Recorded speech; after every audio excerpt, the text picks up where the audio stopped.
नमस्ते दोस्तों बीते दिनों फिल्म स्टार रजनीकांत द्वारा योगी आदित्यनाथ जी के चरण स्पर्श किए गए। रजनीकांत ने जैसे ही योगी आदित्यनाथ जी के चरण स्पर्श किए, ये एक विवाद का विषय बन गया। वामपंथी वेबसाइट्स, चैनल्स, यूट्यूबर्स और ना जाने सोशल मीडिया पे कौन कौन रजनीकांत और योगी जी को लेकर अलग अलग प्रकार के ट्वीट्स करने लगा, मैसेज करने लगा, वीडियोस डालने लगा। अलग अलग तर्क थे। रजनीकांत जी को आखिर इस पर सफाई देनी पड़ी कि मैं चाहे उम्र में बड़ा ही हूँ, लेकिन जब भी मैं किसी योगी, सन्यासी या किसी आध्यात्मिक व्यक्ति से मुलाकात करता हूँ तो उसकी उम्र नहीं देखता और मैं उसको आदर के साथ चरण स्पर्श करता हूँ। अब ये तो बात है हमारी संस्कृति की।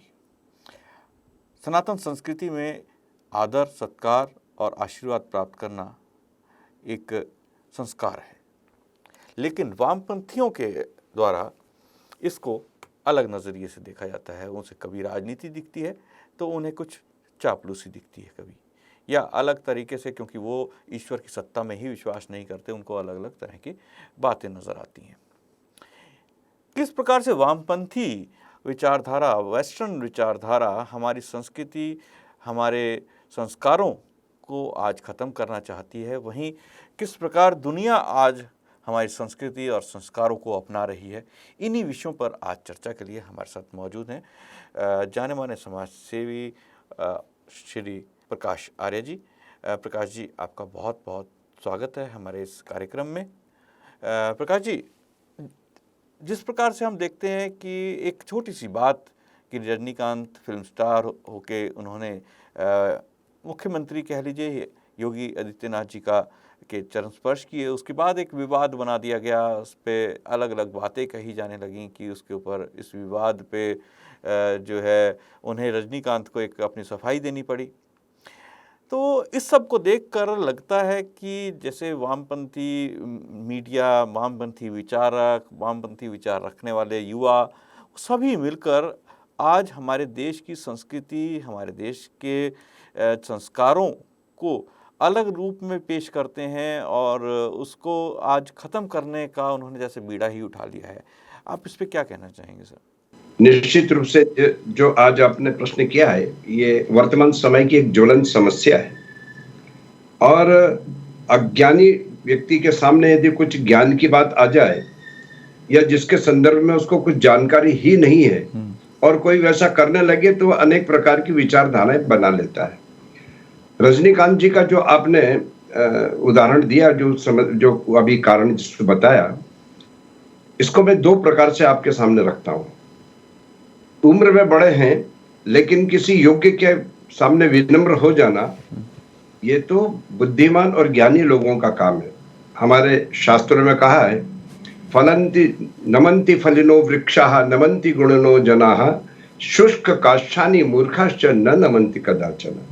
कि जो विनम्र व्यक्ति होते हैं वो हमेशा झुकते हैं उसी प्रकार से जैसे फलदार वृक्ष की डाली झुक जाती है, लेकिन कोई सूखा ठूठ हो वो क्या झुकना जाने।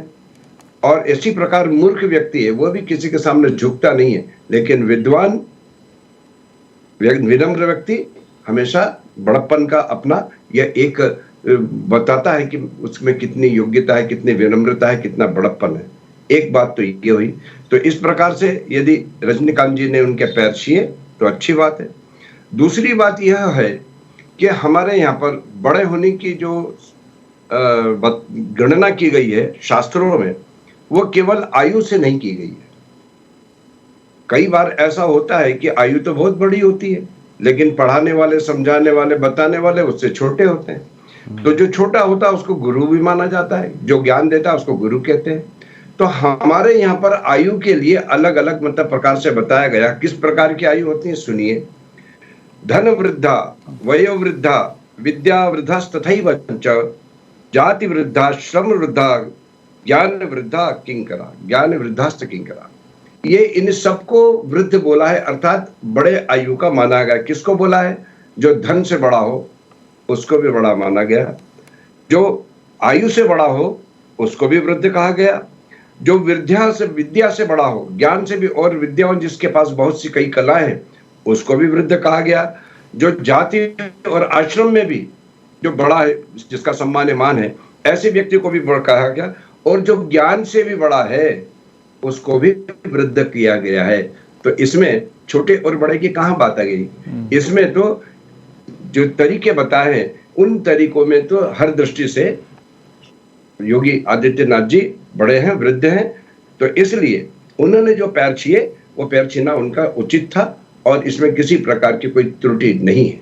जी बिल्कुल, आपने दूसरी जी जी जी बिल्कुल आपने सही कहा कि हमारे जो संस्कार हैं, जो हमारी वैल्यूज़ जिसे कहा जाता है, हमारे जो आदर्श हैं, जो हमारे वैदिक ग्रंथों में भी लिखे हैं, हमारे संस्कारों में हम उनको जो है एक पीढ़ी से दूसरी पीढ़ी तक पहुंचाते आए हैं कि अपने से बड़ों का आदर कीजिए। और प्रकाश जी, अभी हाल ही में हमने देखा कि हमारे जो प्रधानमंत्री हैं वो साउथ अफ्रीका गए ब्रिक्स समिट में भाग लेने। तो वहाँ पर भी हमने देखा कि भारतीय जो हैं वो उन्होंने वहाँ पे उनका स्वागत किया। और इसके अलावा वहाँ पर ख़ास बात देखने को मिली कि वहाँ पे वैदिक मंत्रों का भी पाठन किया गया। साथ में आर्य समाज से जुड़े जो वहाँ के अधिकारी थे, आर्य समाज साउथ अफ्रीका के जो अध्यक्ष हैं, उन्होंने वहाँ पर राखी बांधकर प्रधानमंत्री का स्वागत किया। तो देखने में ये आ रहा है कि आज दुनिया भर में जो है वो हिंदू समाज या हमारे देश की जो संस्कृति है वो फल फूल रही है, लोग उसको स्वीकार कर रहे हैं। यही चीज़ हमें और विदेशों में अलग अलग जगहों पर देखने को मिलती है। अभी हाल ही में ब्रिटेन के जो प्रधानमंत्री हैं वो उन्होंने राम कथा सुनने गए, वहाँ पर उन्होंने सेवा करी, उन्होंने अपने आप को फ़ख्र महसूस किया। और वो भी बड़ाई करने से अपने हिंदू धर्म की पूरा एक तरह से उन्होंने कोई कसर नहीं छोड़ी। उन्होंने इसका भी जिक्र किया किस प्रकार से वो दीपावली पे दीपक जलाते हैं अपने जो प्रधानमंत्री आवास पर। तो ये सब चीज़ें एक तरह से ये दिखाती हैं कि दुनिया तो आज हमको स्वीकार कर रही है, हमारी वैल्यूज़ को, हमारी संस्कृति को। लेकिन ये जो हम भारत में रहने वाले लोग या कहें वो युवा पीढ़ी विदेश की ओर देखती है, यूरोपियन कल्चर को देखती है, वेस्टर्न कल्चर को देखती है, और हमारी जो वैल्यूज़ हैं, हमारे जो संस्कार हैं, उनको वो दकियानूसी और ख़राब एक तरह से मानकर या उसका मजाक उड़ाना, उसके बारे में चर्चा करना, ये चलन ज़्यादा बढ़ गया है। आप इसके बारे में क्या कहेंगे? ऐसा है कि वर्तमान समय में लोग जितनी परंपराएं हैं, जितनी रूढ़ियां हैं, जितनी मान्यताएं हैं, उन सबको संस्कृति कहने लगे हैं। लोग, समाज इस बात को समझ ही नहीं पाता कि संस्कार क्या है, संस्कृति क्या है, ये सांस्कृतिक कार्यक्रम क्या है। मैं तीनों के संबंध में थोड़ा थोड़ा आपको बताता हूँ। बिल्कुल। संस्कार और संस्कृति जो है, ये जो संस्कृत शब्द पहले आया, संस्कृत का अर्थ हुआ जो परिमार्जित है, एकदम शुद्ध है, जिसमें किसी प्रकार की कोई कमी नहीं है, जो पवित्र है, उसको संस्कृत कहा। अब ये जो संस्कार जिसको बोलते हैं, संस्कार भी वही कार्य करते हैं जो मनुष्य को योग्य बनाते हैं, उनमें आदर्श स्थापित करते हैं, अच्छी बातें उनमें आते हैं, उनको हम संस्कार कहते हैं। और संस्कृति जो शब्द है, विश्व की संस्कृति एक ही हो सकती है। फिर से कह रहा हूं कि संसार की संस्कृति तो केवल एक ही हो सकती है। बाकी जो मान्यताएं हैं वो रूढ़िगत मान्यताएं होती हैं, परंपराएं होती हैं, जाति अथवा देश और अन्य कारणों से उसको अलग अलग होती हैं। अब ये संस्कृति एक कैसे हो सकती है?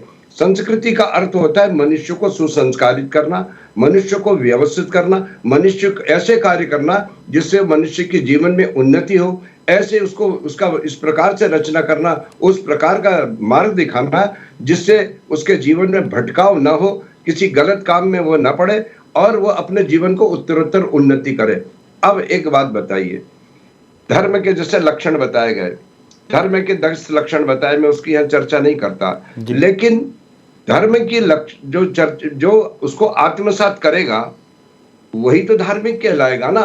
जैसे पहला उदाहरण दिया उसमें कि धृति धैर्यता होना चाहिए, लेकिन कोई व्यक्ति अपने मन से अधैर्यता जोड़ने लगे तो क्या धर्म का लक्षण होगा? क्या कोई कहे कि अहिंसा धर्म का लक्षण है कि भाई अहिंसा होना चाहिए, कोई हिंसा करने लगे तो क्या वो भी धर्म हो जाएगा?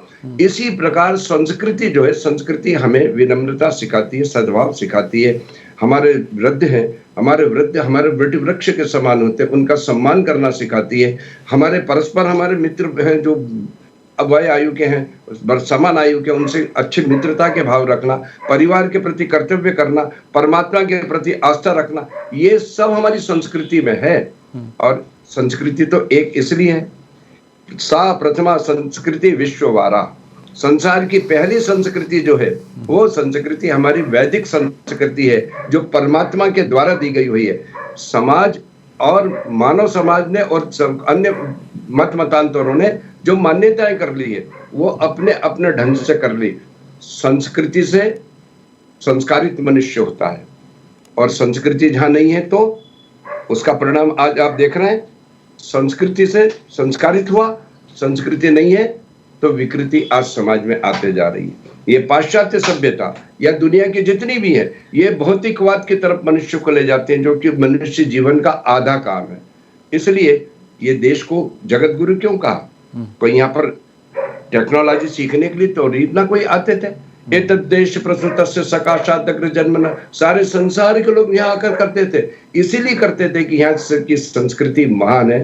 और संस्कृति यदि उससे हट गया मनुष्य तो संस्कृति से हटा हुआ मनुष्य ठीक उसी प्रकार है कि बाहर से ट्यूबलाइट हो या बल्ब हो, उसमें तो बाहर से तो ठीक है लेकिन अंदर से उसका फिलामेंट खत्म हो गया तो किसी काम का नहीं होता है। इसी प्रकार मनुष्य का जीवन जो है वो संस्कृति के आधार पर ही होना चाहिए, और वो संस्कृति केवल एक होती है क्योंकि आगे बढ़ने का सिलेबस जो है दुनिया का वो एक समान हो सकता है, अलग अलग विपरीत नहीं हो सकता है। जैसे कक्षा में या किसी पढ़ने वाले विद्यार्थी हैं तो उनका सबका सिलेबस एक होगा, ऐसे ही दुनिया को आगे बढ़ाने का सिलेबस एक ही हो सकता है, और वो सिलेबस परमात्मा ने दिया हुआ है जो वैदिक संस्कृति और प्रथम संस्कृति के नाम से पुकारा जाता है।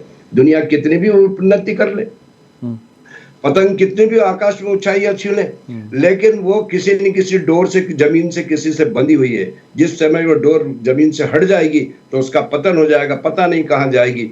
इसलिए अंत तो गत्वा, इस मनुष्य के जीवन में परमात्मा ने वो ज्ञान थोड़ा तो दिया है जो अच्छी बातों की तरफ उसको प्रेरित करता है। तो संस्कृति के आधार पर इस साउथ अफ्रीका में इस प्रकार का हुआ, वो एक हमारी संस्कृति का ये रक्षा सूत्र है। राखी है ना, रक्षा सूत्र। आज भारत की तरफ दुनिया देख रही है कि आवश्यकता पड़ने पर यही हमारी मदद कर सकता है।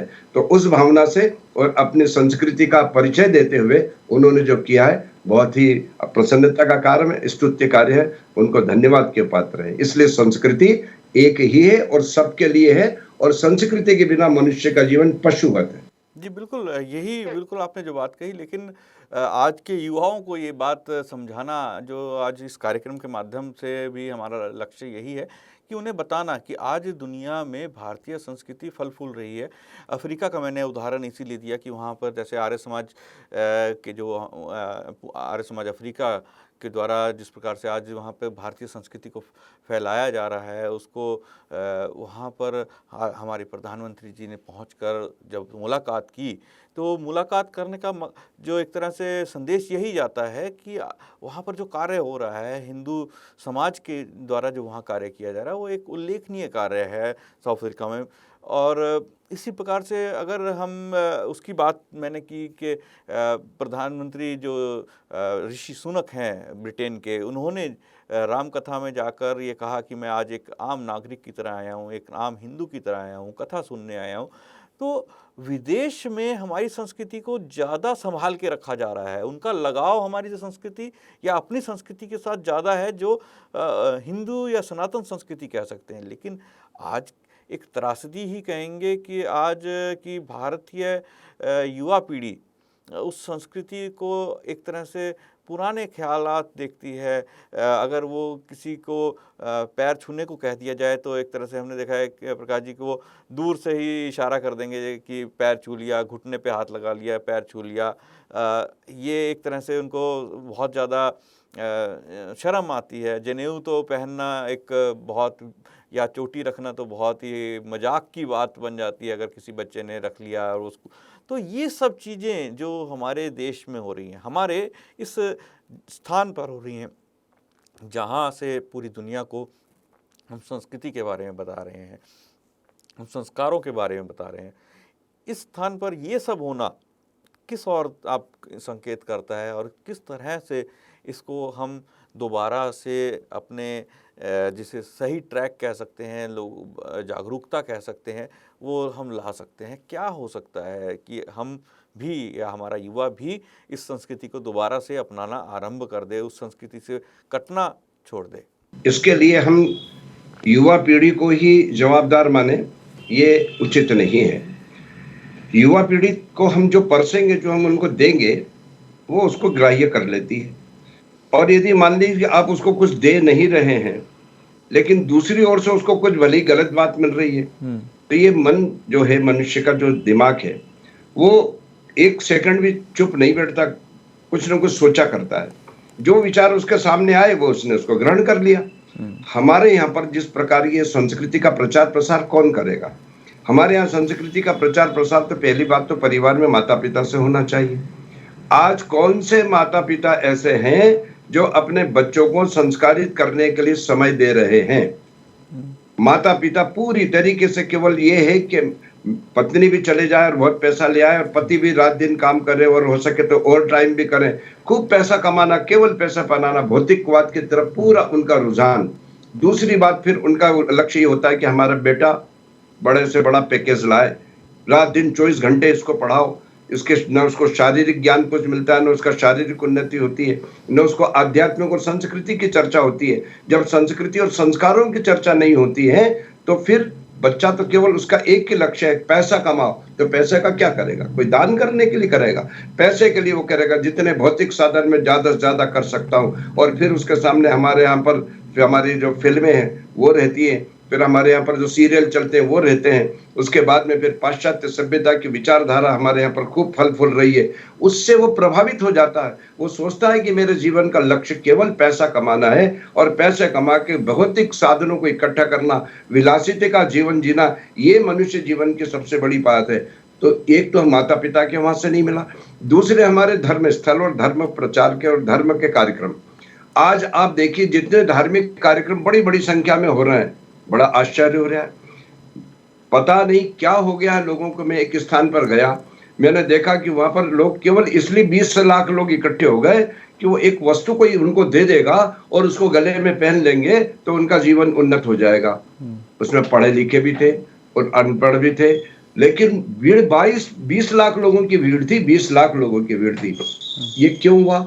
कि धर्म के नाम पर हमारे यहाँ पर पाखंड परोसा जा रहा है, धर्म के नाम पर हमारे यहाँ मनोरंजन हो रहा है। बड़े बड़ी कथाएं होती है, उसमें महिलाएं उन सब नाचने लग जाते हैं, पंडित जी आते हैं, वो इस प्रकार से अपने आप को ब्यूटी पार्लर से सजा के लाते हैं और फिर उसके बाद में वो जिस प्रकार से करते व्यवहार, केवल लोगों को प्रभावित इस प्रकार से करना, धन प्राप्त करना, राधे राधे करके प्रेम प्रसंगों की भी चर्चा कर लेना, इस प्रकार से जो धर्म में परसा जाता है, जो धर्म के माध्यम से पहुंचना चाहिए, जो संस्कार पहुंचना चाहिए, जो सनातन संस्कृति के प्रति जो रुझान होना चाहिए, उस का वहां पर लेश मात्र भी नहीं होता है।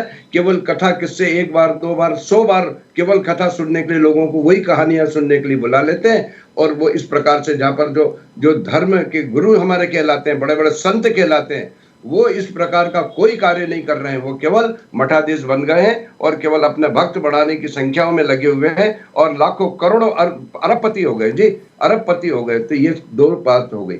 स्वाध्याय भी समाप्त हो गया, परिवार से भी संस्कार नहीं मिले, और जो हमारे धर्म गुरु जो बड़े बड़े हमारे हैं संत महात्मा कहलाते हैं, वो भी समाज को इस प्रकार की बातचीत नहीं कर रहे हैं। उनका यही उद्देश्य है कि मैं ऐसी कोई कड़वी बात नहीं बोलूं कि जो लोगों को अखरे और मेरे यहाँ पर उपस्थिति कम हो जाए, मुझे चढ़ावा कम हो जाए। तो ये प्रमुख कारण है। और इस कारण से जब आप ठीक से नहीं दे रहे हैं तो ठीक है, जो मिलेगा फिर तो लोग उसी को धारण करेंगे।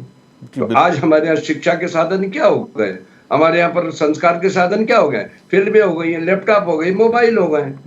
इनसे जो बच्चे संस्कारित होंगे वही होंगे। तो इसलिए हमारी कमी है, समाज को सबको सोचना चाहिए इस पर कि हमारे बच्चे यदि संस्कारित नहीं है तो समझना कि तुम्हारा बुढ़ापा भी ठीक नहीं है। ये पैसे और बड़े बड़े पैकेज से तुम अपने जीवन को सुखी नहीं बना सकोगे। ये तुम्हारा आज सत्कार नहीं करेंगे। श्रवण कवार की बात तो बहुत सुन कहते हैं हम, राम की पितृ भक्ति की तो बात बहुत करते हैं, लेकिन केवल सुनने तक, वो आचरण में नहीं है। तो इस प्रकार हमारे परिवार में भी ये होना चाहिए और हमारे धर्म के जो प्रचारक हैं, उनमें भी होना चाहिए। तब ये होगा, तब ये हमारे पाश्चात्य सभ्यता का भूत जो है, वो दूर होगा। जी, बिल्कुल आपने सही कहा। आज इस कार्यक्रम में आपने जो बहुत सारी चीज़ें ऐसी बताई कि आज अगर एक तरह से संस्कार देना ही बंद हो चुका है। और दोस्तों, आप विचार करिए कि अगर जो बच्चे या जो लोग आज चरण स्पर्श का मजाक बना रहे हैं या उसे ये कह रहे हैं कि विवाद में आए रजनीकांत, एक सन्यासी के पैर छूने पर विवाद में आए, तो इस तरह की जो बातें जब करने वाले जो पीढ़ी है, जो लोग हैं, उनमें संस्कार नहीं है। अगर उनमें संस्कार नहीं है तो उनके बच्चों में भी तो बिल्कुल ही संस्कार नहीं होगा।